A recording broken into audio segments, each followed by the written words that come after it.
गोपीजन वल्लभा गिरिवरधारी जय राधा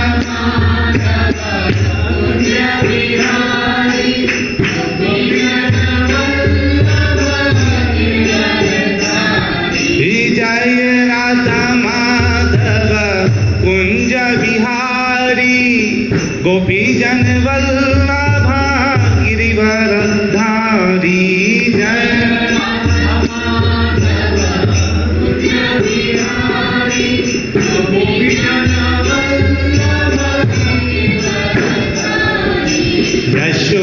यशोदानंदन व्रज जन रंजना यमुना तीरावनचारी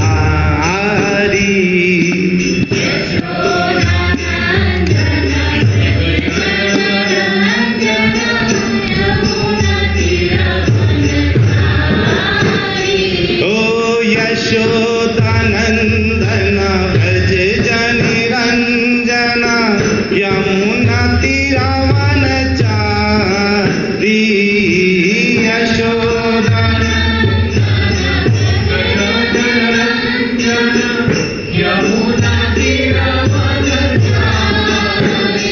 ओ जय राधा माधव कुंज बिहारी गोपीजन वल्लभा गिरिवरधारी।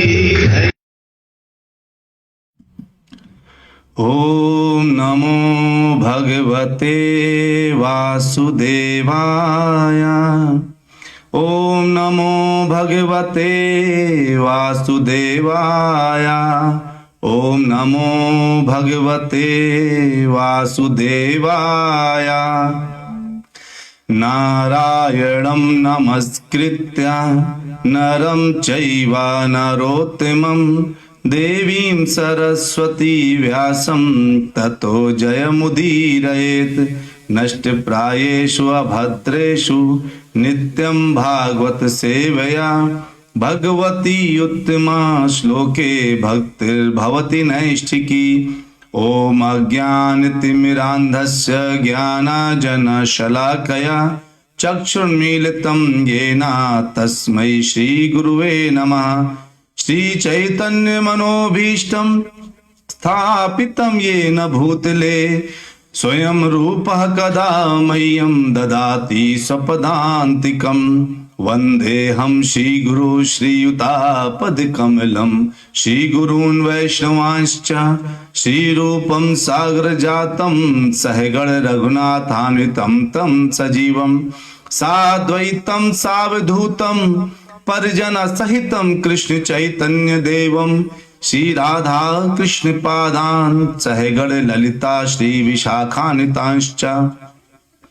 हे कृष्ण करुणा सिंधु दीन बंधु जगतपते गोपेश गोपिका कांता राधा कांत नमोस्तुते।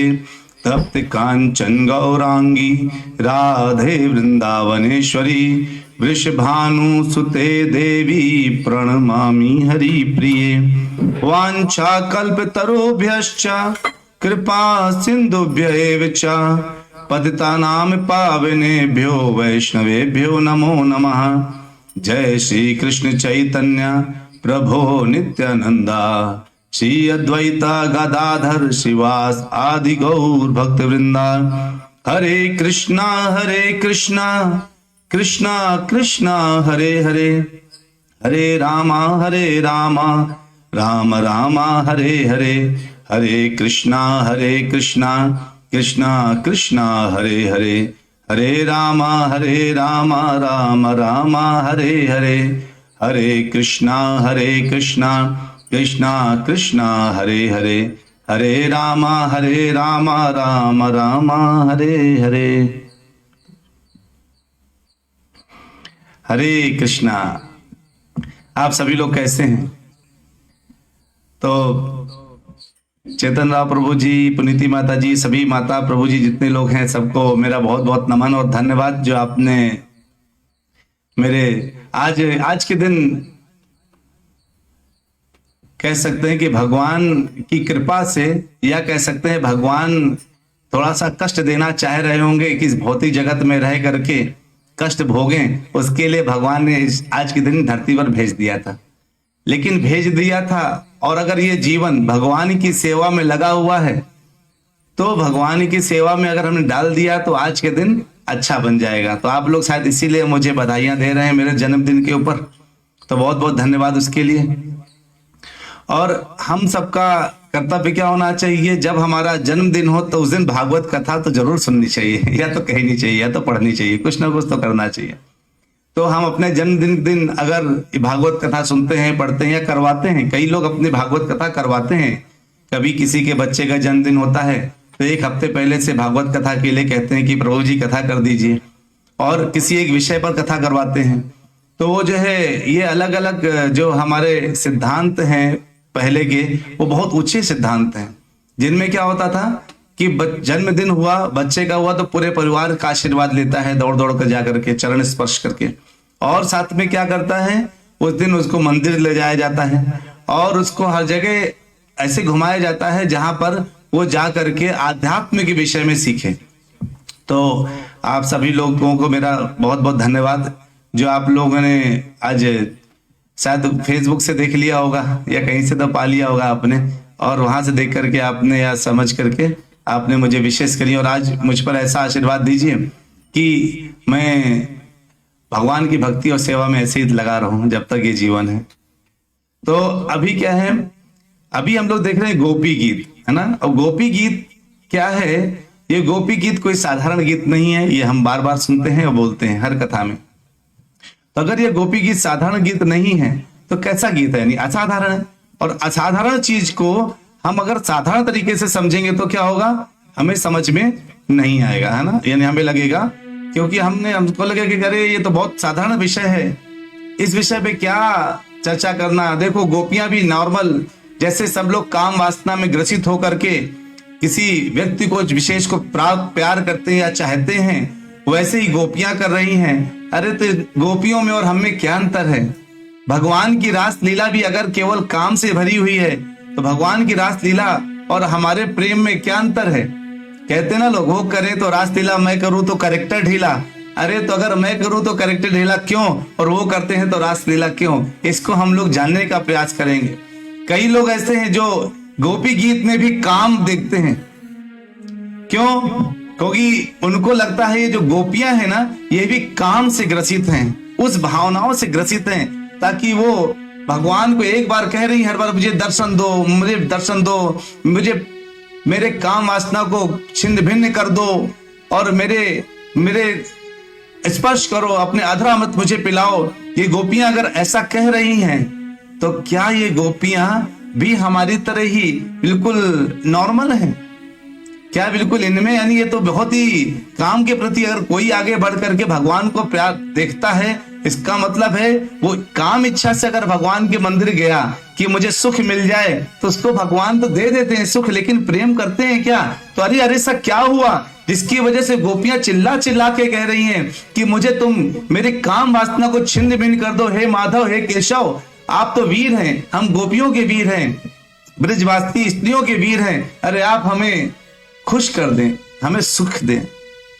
तो वो सुख और जो हम मंदिर में जाके सुख मानते हैं, उन दोनों सुखों में क्या अंतर है, क्या उन दोनों सुखों में कोई विशेष अंतर है, क्या अंतर है, उसको हम जानेंगे, ठीक है। तो हमने कल 7वां सुना था, लेकिन हम क्या चाहते हैं, इस 7वें को अभी हम पूरा नहीं सुना पाए थे, इस 7वें को और सुनिए, है ना। तो कहते हैं कि चैतन्य महाप्रभु कुब्जा को भी किया था चरण रखकर हाट पर जब उसके घर में आ गए थे। बिल्कुल सही बात प्रभु जी। तो भगवान तो सबको उतना ही प्रेम और स्नेह करते हैं, उतना ही प्रेम और स्नेह, है ना। तो हम लोग जो है देखते हैं 7वें श्लोक को फिर से जाते हैं और उसको थोड़ा और समझेंगे, फिर 8वें भी जाएंगे, ठीक है। तो इसको 7वें श्लोक को हमने लास्ट टाइम पढ़ा था, आप लोगों से गुजारिश है इसको ध्यान से देखिए और फिर से हम लोग साथ साथ पढ़िए, ठीक है। तो क्या है 7वां श्लोक, प्रणत देहि नाम पाप कर्षणम तृणचरानुगम श्रीनिवासम निकेतनम फणिफणार्पितं ते पदाम्बुजं कृणुकुचेषु नः कृन्देरीक्षयम् कृणुकुचेषु नः कृन्देरीक्षयम्। तो कहते हैं कि अगर उनका जो स्नेह है, जो प्रेम है गोपियों का, अगर क्या वो हमारी तरह ही है। कह रही है, देखिए साफ साफ शब्दों में कह रही है कि कृण कुचेषु नः, हमारे वक्ष स्थल पर क्या रखिए, अपने पैर रख दीजिए ताकि हमारे हृदय शयम, हमारे हृदय की काम वासना दूर हो जाए। तो यानी गोपियां भी अपनी काम वासना को दूर करने की बात कर रही हैं, है ना, और हम भी अपने काम वासना को दूर की बात करने की बात करते हैं। तो क्या गोपियों के काम वासना और हमारी काम वासना तो फिर एक जैसी हो गई, तो यानी हम भी गोपी हो गए। चलिए थोड़ा सा अंतर जानने का प्रयास करते हैं। इधर जब गोपियां कहती हैं ना कि मुझे आप हमारे लिए दर्शन दीजिए, आप हमें प्राप्त हुई, हमें देखिए आकर के, हमसे मिलिए, हमको दर्शन दीजिए, इसका मतलब वो अपने बहाने भगवान को बुला रही हैं। जो सच्चा प्रेमी होता है ना, वो ये नहीं कहता कि मैं तुम्हारे लिए तुमको बुला रही हूं, वो अपने बहाने अपने लिए भगवान को याद कर रही है, अपने बहाने भगवान को बुला रही है। वो ये कहना चाह रही है कि अरे देखिए, अगर आपने इस श्लोक को बहुत ध्यान से देखा हो तो क्या कर रही है, प्रणत देहि नाम पाप कर्षणम तृण चरानुगम श्री निकेतनम फणिफणार्पितम।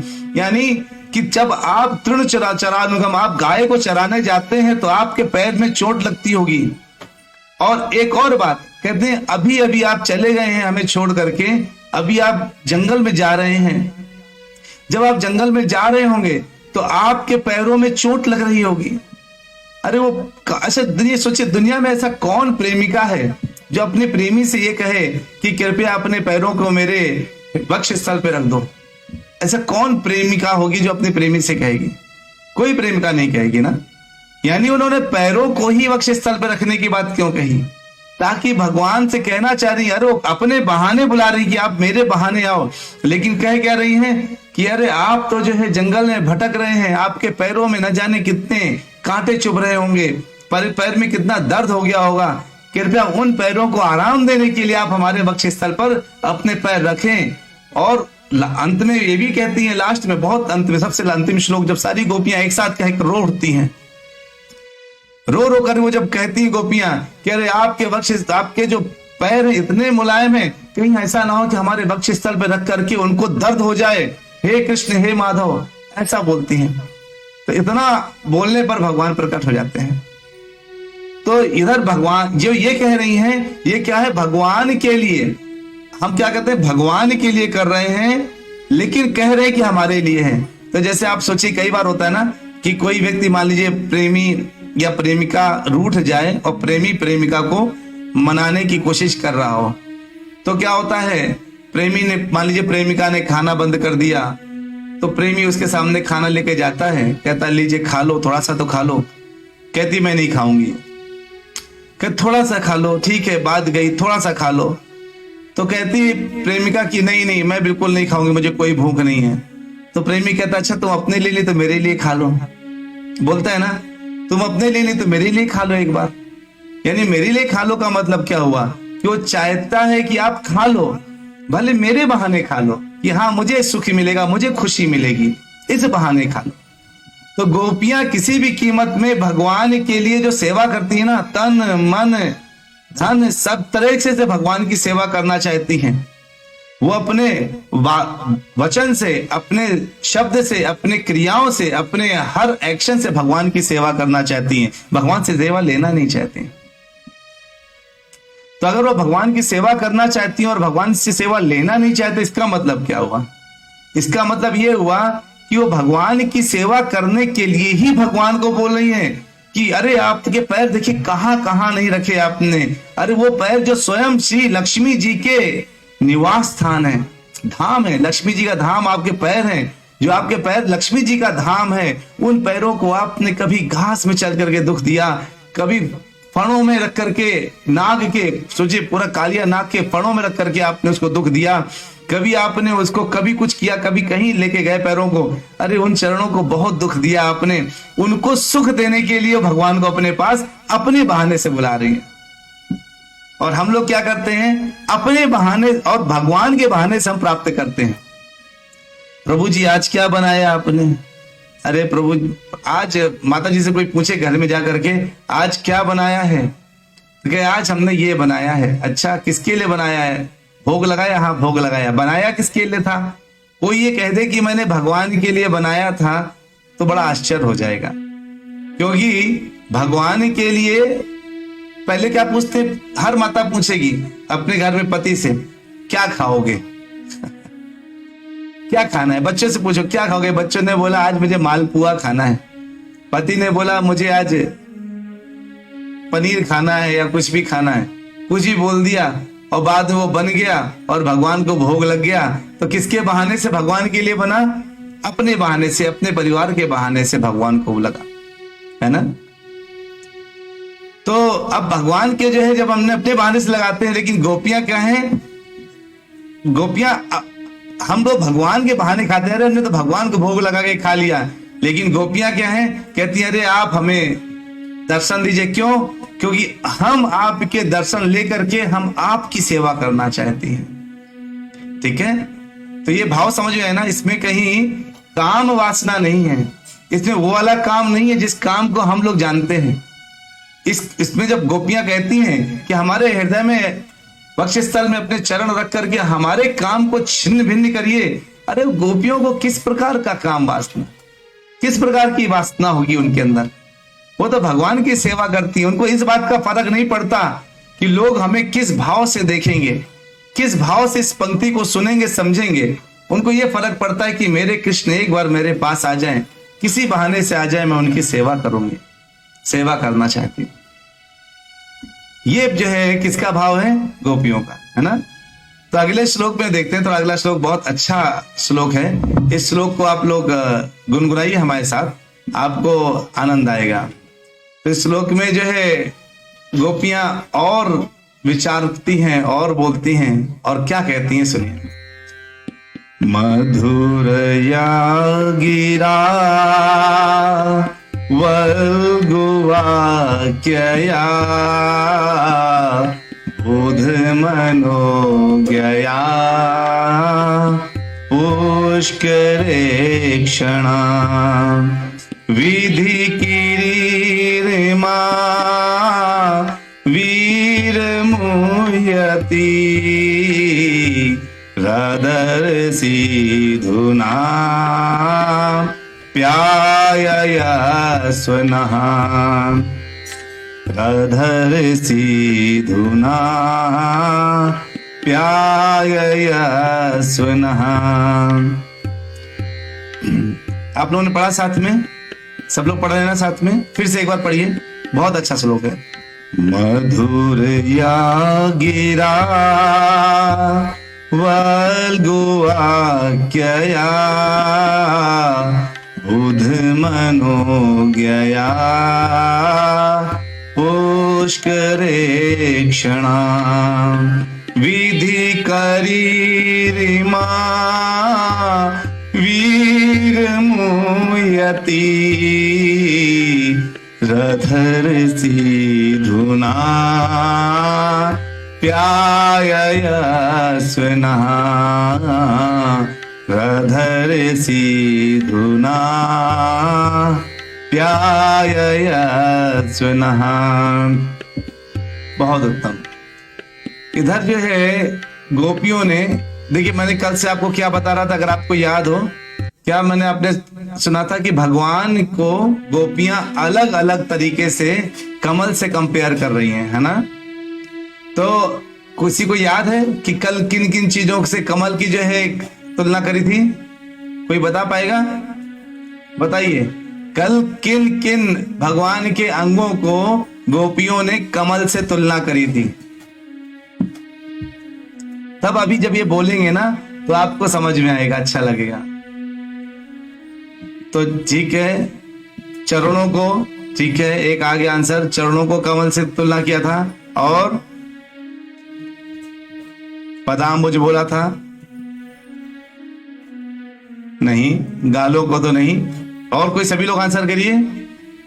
देखिए, हस्त कमल बोला था ना, यानी कमल जैसे हाथ है आपके, कमल जैसा मुख है, हाँ बिल्कुल, और कमल जैसे आपके पैर हैं, है ना, ये बोले थे। तो गोपियों ने ऐसे बोला। अब आज देखिए, आज किस चीज से कमल से तुलना करिए, इसको देख लेते हैं, ठीक है। तो कहते हैं मधुर या गिरा वल्ग वाक्यया, है ना, मधुर या गिरा। मधुर या गिरा क्या होता है? मधुर मतलब मधुर, मधुर या मतलब मधुर, गिरा मतलब अपनी वाणी, यानी आपकी वाणी बहुत मधुर है ना। और कहते हैं कि वल्ग वाक्यया, मोहक आपके शब्द हैं, यानी आपके शब्द कैसे हैं? बड़े ही मोहक हैं। वाणी कैसी है? बहुत ही मधुर है। और बुध मनोज्ञया, बुध मनोज्ञा, बुध मतलब अरे जो बुद्धिमान लोग हैं ना, वो क्या है, बड़े आकर्षित होते हैं आपसे। किस बात से? आपकी मधुर वाणी से और आपके मोहक मोहक शब्दों से। जो बुद्धिमान है, बुध बुद्धिमान लोग हैं ना, ये क्या करते हैं? मनोज्ञया, बड़े आकर्षित होते हैं। पुष्करेक्षणा, यानी कमल के समान ईक्षण आंख, यानी पुष्कर क्या हो गया? कमल, और ईक्षण क्या हो गया? आंख। तो आज क्या किया भगवान ने? आंख को बोला है क्या? कि पुष्कर ईक्षणा, है ना। गोपियों ने भगवान को पुष्कर ईक्षणा, यानी पुष्करेक्षणा। विधि करीरिमा, विधि करी मतलब विधि करी कहा जाता है दासियों को, कि दासियां, अरे हम आपकी दासियां हैं। वीर, हे वीर मोहियत, हम मोहित हो रही हैं आपसे। किस चीज के लिए? और फिर कहती है, देखिए, राधा यानी मोहियतीर आधार सीध, यानी आधार मतलब क्या होता है? तुम्हारे होठों के, सीधुना मतलब अमृत से, आप्याय अवश्य मतलब जीवन दान दीजिए न हमको, यानी कितना बढ़िया ढंग से बोला है। राधा रे सीधुना प्यायस्व न, यानी आप्यायस्व जो होता है, इसको कहते हैं जीवन दान। कहते हैं जीवन दान दीजिए, और हमको न, हमको दीजिए जीवन दान, है ना। तो हे कमल नेत्र, यानी जब कोई जीवन दान मांगता है, इसका मतलब क्या होता है? मतलब वो मरा हुआ है, इसलिए जीवन दान मांग रहा है ना। उसकी मृत्यु हो गई होगी, इसीलिए तो मांग रहा होगा जीवन दान। यानी अगर ये कहती हैं कि राधा रसीद ना, अरे हमारा जो है अपना, अब मुझे दवाई दीजिए। क्यों? क्योंकि हम मृत हो चुके हैं, हम अब मर चुके हैं आपके बगैर। आप क्या यस्व, अब जीवन दान दीजिए दवा दे करके। और दवा क्या मांग रही है? अधर सीधना, अपने अधरों के अमृत, इसका जो है हमें क्या दीजिए? अधरों के अमृत की रूपी दवा दीजिए। तो इस विषय को अगर हम लोग थोड़ा और गहराई से समझें, आपको क्या लगेगा? मधुर या गिरा, यानी हे कमल नेत्र, आपकी मधुर वाणी तथा मोहक शब्द क्या कर रहे हैं? जो कि बुद्धिमानों के भी मन को आकृष्ट करने वाले हैं। हम सबों को अधिकाधिक मोह रहे हैं, बहुत मोह रहे हैं। हमारे प्रिय वीर, अरे आप हमारे प्रिय वीर हैं, आप अपने होठों के अमृत से अपनी दासियों को पुनर्जीवित कर दीजिए, क्योंकि हम मर चुके हैं, है ना। समझ में आया? यानी मर चुकने का मतलब कि वो भगवान के बगैर उनके अब शरीर में कुछ बचा नहीं है। अब वो जैसे कई बार होता है ना, हम लोगों को लगता है क्या कि हमारे शरीर में अब कुछ नहीं बचा है, अरे उसके बगैर तो हम जीवित नहीं रख सकते हैं। वो व्यक्ति इस भाव समझ पाएगा जिस व्यक्ति ने कभी किसी, जैसे किसी कार चोरी हो गई, किसी का, हम लोग तो भौतिक चीजों पर ही आकर्षित होते हैं ना। किसी को कोई छोड़ करके चला गया, किसी को कोई छोड़ करके चला गया, है ना। तो अगर जो है कोई छोड़ करके चला गया और उस वक्त वो कह रहा है अब तो हम कैसे जीवित रहेंगे, इसके बगैर तो हम रह ही नहीं सकते, हम क्या करेंगे, लगता है हम पूरा खाली हो चुके हैं, अब हमारे पास कुछ नहीं बचा है। तो उसी तरह से गोपियां भीख की तरह हाथ जोड़कर भगवान से कह रही हैं कि हे कमल नेत्र, आपकी मधुर वाणी और जो मोहक शब्द है ना मुझे सुनाई दे रहे हैं। अब वो मुझे, हमें वही शब्द, अब हम जब आंख बंद करती है ना तो हमको आपके वही शब्द सुनाई पड़ रहे हैं, वही आपकी वाणी सुनाई पड़ रही है। और आपके उन शब्दों को सोच सोच कर हम मुस्कुराते लगते हैं, हम मुस्कुराते हैं और उन शब्दों के द्वारा ही हम आकर्षित हो रहे हैं। हम पता नहीं क्यों ऐसा हो रहा है कि हमारे साथ कि हे छलिया, आप तो हमें छल करके चले गए हैं। आपके उन शब्दों को हम सोच सोच करके बार बार मुस्कुराती हैं ऊपर से, लेकिन अंदर से हमारा हृदय तड़प रहा है और रो रहा है और वो मृत्यु को पा चुका है। तो जब हम किसी के, अब यानी किस तरह की, अब दो तरह की आग लगी होती है। सोचिए, अब उनको कोई इस समय कह दे गोपियों को, अरे तुम्हें क्यों इतनी पीड़ा हो रही है, अरे चले गए तो चले गए, तुमको तो केवल अब हम क्या करो, तुम एक काम करो, तुमको हम जो है अच्छा सा रहने के लिए जगह दे देते हैं, अच्छा गाड़ी दे देते हैं, अच्छा घर दे देते हैं, तुम वहां रहो, वहां सेट हो जाओ, तुम क्यों उस छलिया के पीछे पड़ी हो। तो गोपियों को देखिए, जिस तरह से तवा होता है ना, तवा क्या होता है, जब अग्नि के साथ प्रेम करता है, आप तवे को सभी माताएं जानती हैं, तवा को जब अग्नि में रखती हैं तो तवा अग्नि के साथ प्रेम से बिल्कुल गर्म हो जाता है, और जब वो हीट हो जाता है, गर्म हो जाता है, तो उसको बाहरी कोई चीज डाल दीजिए, अगर पानी डाल देते हैं आप गर्म तवा में भी, अगर थोड़ा सा पानी डालते हैं कि चलो ये कोई जो भौतिक जगत की जो चीज है, जो भी वस्तु है, भगवान के प्रेम के आगे तुच्छ है, तो अगर उस तवे में हम तुच्छ पानी थोड़ा सा डालते हैं तो पानी अचानक चला जाता है। उसको चाहिए नहीं तवे को वो पानी, क्योंकि वो अग्नि के साथ जो प्रेम है ना, उस प्रेम को प्राप्त करके बहुत सुखी है,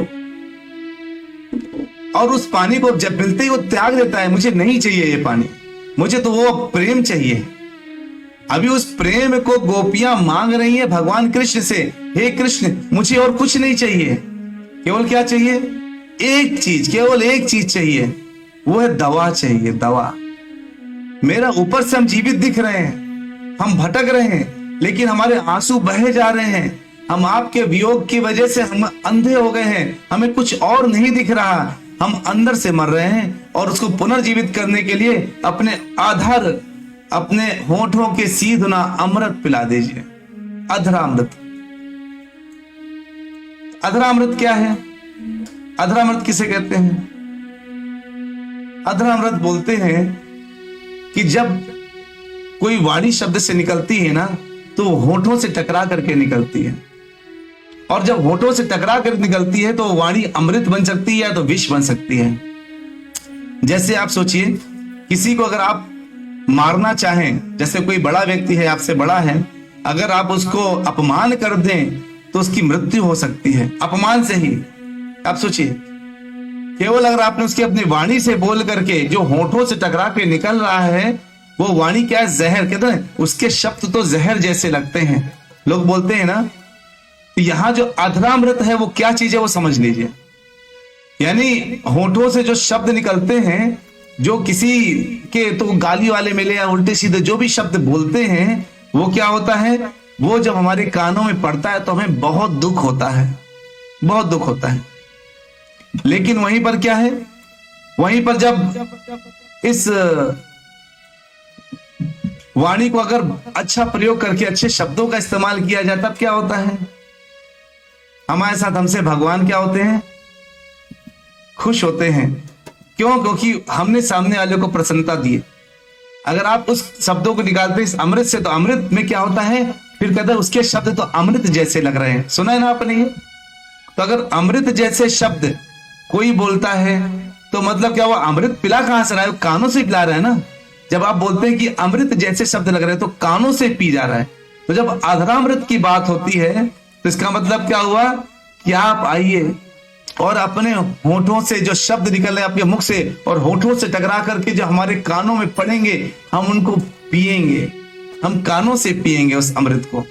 और जब आप हमको बोल करके हे सखी, हे मित्र ऐसे बोलेंगे, हे गोपी ऐसे शब्द से हमको पुकारेंगे, तो वो अमृत हमारे कानों में जाएंगे और हमें पुनर्जीवित कर देंगे। हम आपसे वही जीवन दान मांग रहे हैं, आप क्या आयस्व, हम वही जीवन मांग रहे हैं आपसे दान। क्यों, क्योंकि हम मर चुकी हैं, अब हमें कुछ नहीं बचा। तो ये जो है उनके शब्द है। आप उम्मीद करते हैं आपको समझ में आ रहा होगा जहां पे मैं आपको ले जाना चाहता हूं। यानी गोपियां, अब इधर भी गोपियां जब कही तो कि आपको हम हमें पुनर्जीवित कर दीजिए, तो हमें पुनर्जीवित करने का मतलब क्या हुआ कि जब हम जीवित होंगे, हमारे शरीर में जान होगा, तब जाकर के क्या होगा, हम आपकी सेवा कर पाएंगे, है ना। हम आपकी सेवा के लिए तड़प रहे हैं। वो तड़प किसके लिए रही है? भगवान की सेवा के लिए तड़प रही है। वो अपने लिए नहीं तड़प रही है, वो भगवान की सेवा के लिए तड़प रही है ना। तो चलिए अगले श्लोक में चलते हैं। अभी जो है समय है, एक श्लोक लेते हैं। कहते हैं, आ जाइए, तो इसको श्लोक को थोड़ा सा देखिए, गुनगुनाइए श्लोक। तो आप लोगों ने जो है इसमें उठाते हैं, तव कथामृतम तप्त जीवनम कविभिरीडितम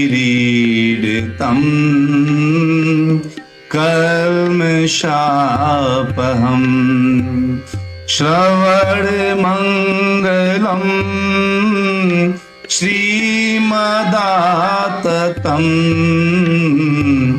भुवि गृह्णन्ति ये भूरिदा जना, भुवि गृह्णन्ति ये भूरिदा जना। वाह, क्या कह रही है कि आपकी तब, जो आपकी कथा है ना, तब कृथामृतम, अरे जो तुम्हारे शब्द का अमृत है ना, अभी आपने यही सुना ना आपने कि कौन सा अमृत पीना चाह रही हैं, जो उनके मुख से निकल रहा है और कानों से होते हुए, वो मुंह से निकला और हमारे कानों से होते हुए हृदय तक जाएगा, उस अमृत की बात बोल रही है।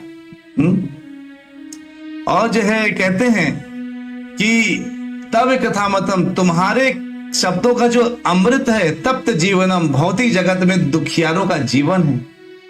तो देखिए, हम भागवत कथा सुनते हैं ना, और ये भौतिक जगत में हम सब सुख ही नहीं है, हम सब किसी ना किसी वजह से दुखी हैं, हम सब दुखी हैं।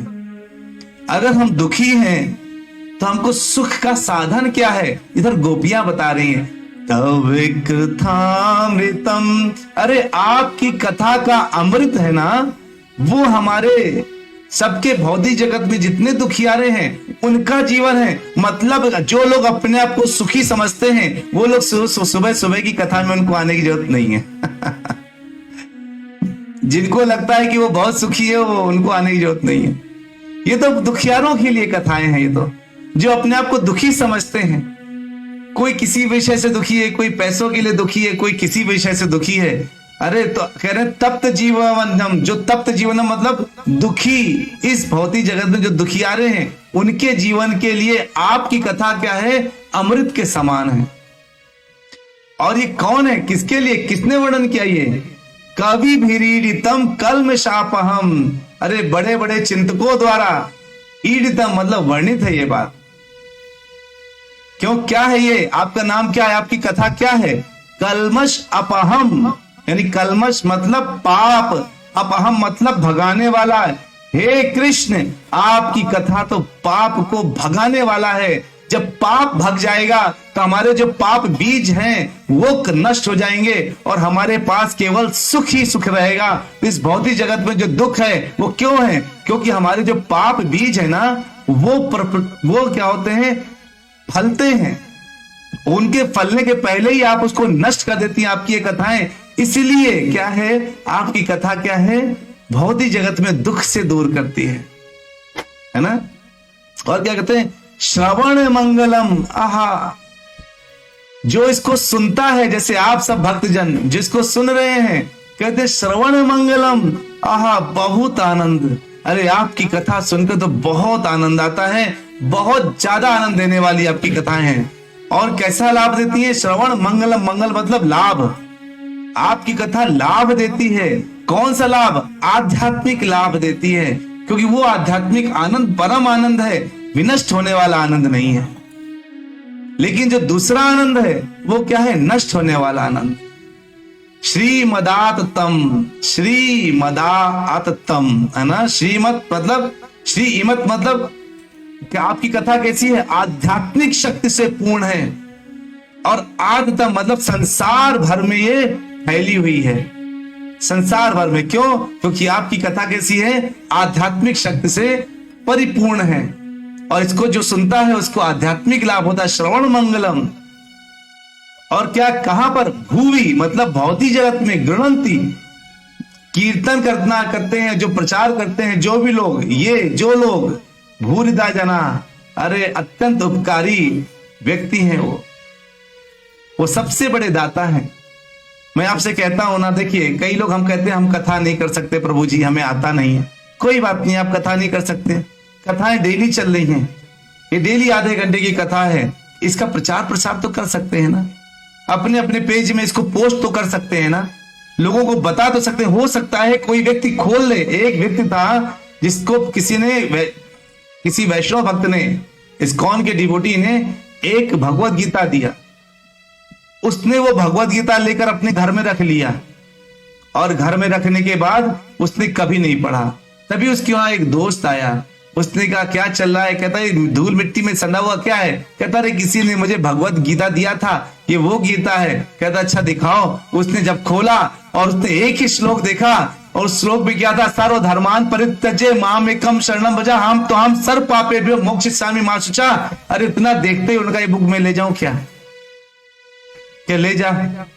और उसने फिर पहले श्लोक से देखना शुरू किया, और आज की तारीख में वो एक इस्कॉन टेम्पल का प्रेसिडेंट बना बैठा है, ब्रह्मचारी हो गया। कहने का मतलब ये है कि हम ये जो प्रचार प्रसार है ना, एक प्रकार से उस व्यक्ति ने भगवत गीता दे करके इनडायरेक्टली क्या हो गया? भूरिदा जना हो गया। अरे उसने उपकार कर दिया उस व्यक्ति पर, और देखिए ये व्यक्ति तर गया क्योंकि इसने भगवान की भक्ति, भगवान के चरण पकड़ लिए, और जो भगवान के चरण पकड़ लेता है भगवान उसको कभी नहीं छोड़ते हैं।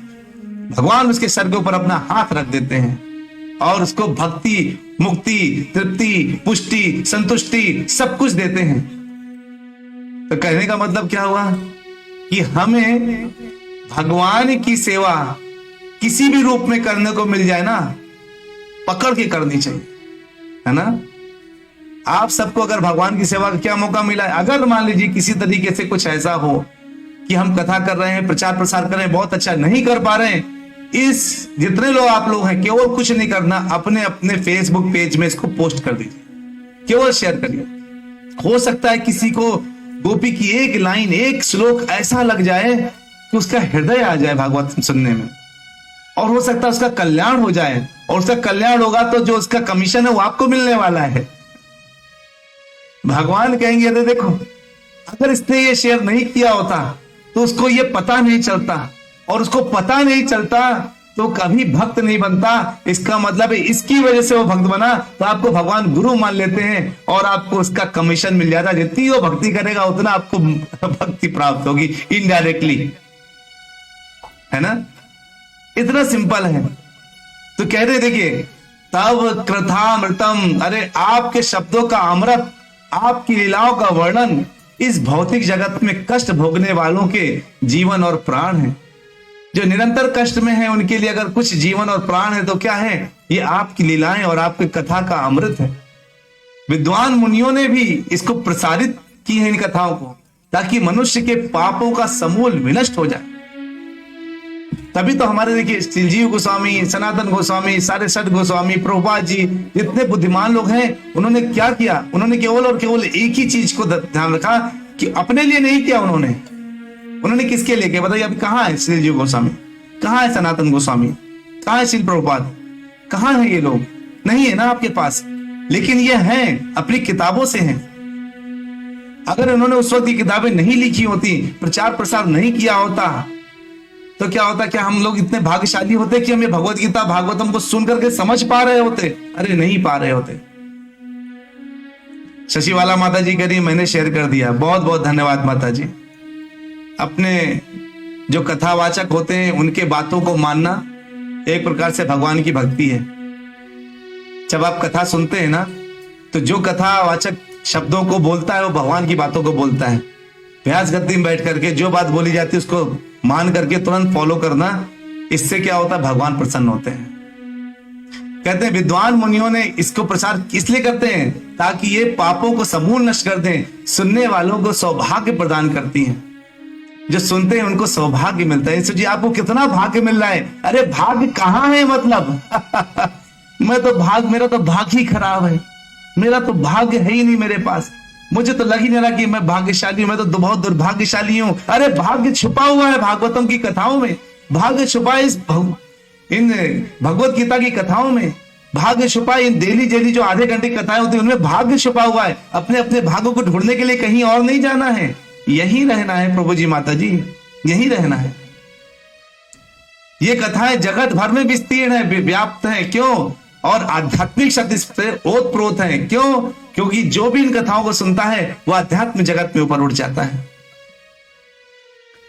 तो कहती है गोपियां लास्ट में क्या कहती है, देखिए, भूवि गृणन्ति ते भूरिदा जना, ये पक्की बात है, 100% बात है कि इस कथा को सुन करके जो शेयर करते हैं, निश्चय ही जो लोग इन संदेश को सुन करके उसका प्रचार प्रसार करते हैं वो सबसे बड़े दाता हैं। अगर आप दानी बनना चाहते हैं तो इन कथाओं को छोड़िए मत, प्रचार करिए, जितना प्रचार हो सके प्रचार करिए, क्योंकि ये कथाएं आपको सबसे बड़ा दानी बना सकती हैं।